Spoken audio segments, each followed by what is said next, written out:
of Days, where we talk about relevant construction topics in the industry today. I've got Joey Summers, our Vice President of Project Controls, with us again today. Joey, thanks for coming on. Thanks for having me.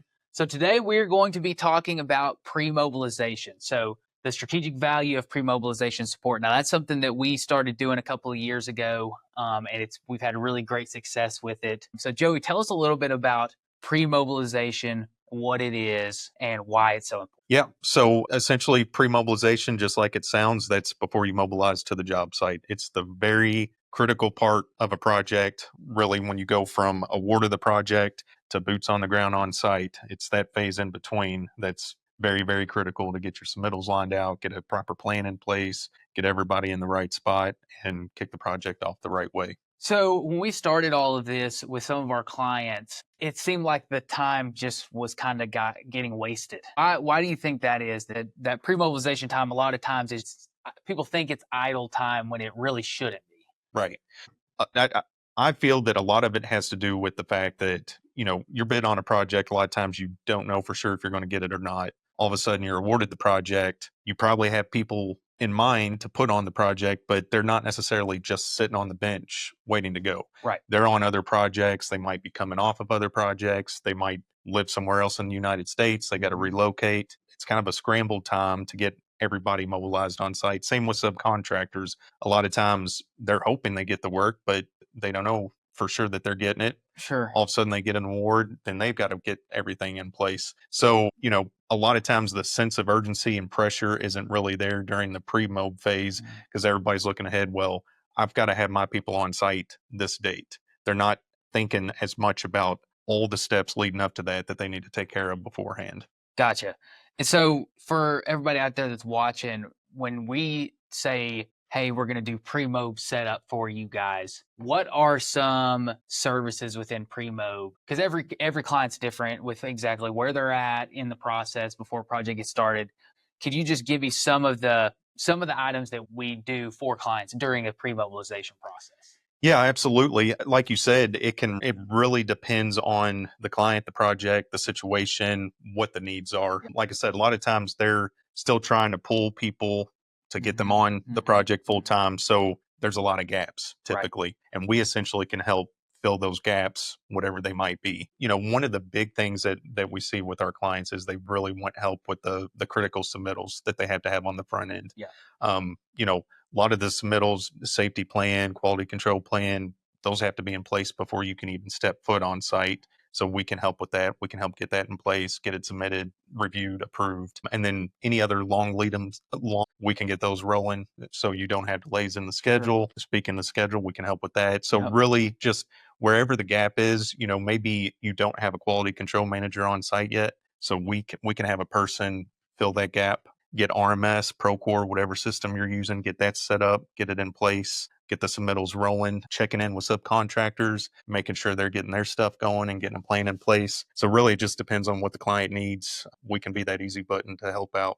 Gotcha. So what are some risks and common pitfalls with poor pre-mobilization phasing? So like I said, a lot of times it's not you don't have the right people in place yet. Everybody's kind of lagging behind getting all those pieces in place. So you tend to go through a period where you're kind of unclear what the scope is, what everybody's responsibilities are going to be. You're still kind of filling that out because you're still kind of putting the team together. Delayed procurement can be a huge issue. Switch gears, for example. Yeah. Usually if you submit on that at the beginning of the project, you're already behind. So making sure you've got all those figured out. Site logistics, that's a big deal. Sure. You've typically got something rough in mind when you've been on a project, but really the details happen with the project team that's going to be on site.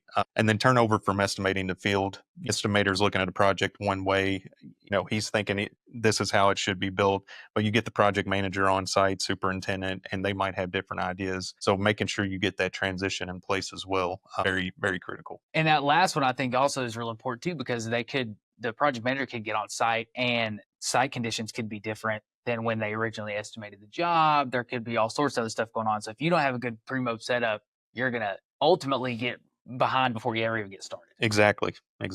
So, okay. So now that we've gone through the risks and the pitfalls, what's the winning playbook in your mind for somebody that just got a notice to proceed. They're ready to go during that pre-mob phase. What's the winning playbook there?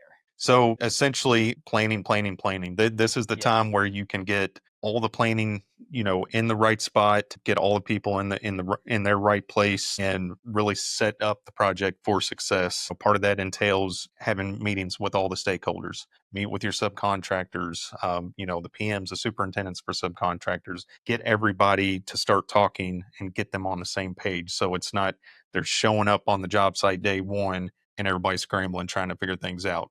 Try to do as much of that as possible ahead of time. Validate the budget, scope, and schedule. You want to make sure, obviously, like I said, estimator is going to look at a project one way.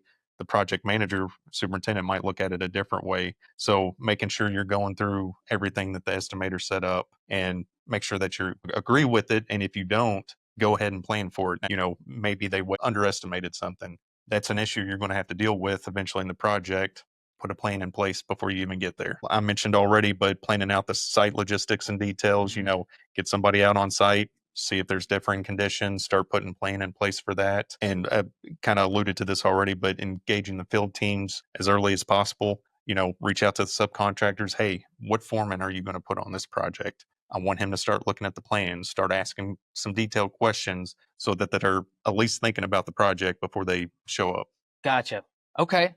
Well, no, I appreciate that information. And for anybody that's watching, if you guys have any questions or you need any assistance with Premo, we'd be more than happy to help out in any way that we can. We also have a blog on this on Premo setup. If you go to our website, ace-consulting.net, you can go over to the toolbox on the right side, go down to our articles.